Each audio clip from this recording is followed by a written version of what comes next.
யூதாஸ் காரியத்தை ஆவியில் ஆரம்பிச்சிருக்கலாம், தேவனோடு கூட இருந்திருக்கலாம், அந்த பங்குள்ள அந்த ஊழியத்தில் தேவனோடு கூட பங்குள்ளவனா இருந்தான். ஆனால் இழந்து போனான். மாம்சம் எப்பொழுதுமே மாம்சம் என்னுடைய அழைப்பை அலட்சியம் செய்யும்.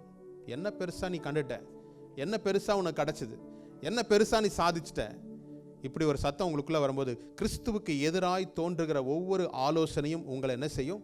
அவருடைய வழியை விட்டு விலக செய்யும். எனக்கு கொடுத்த அழைப்பில் நான் உறுதியாய் நிற்கிறேனா?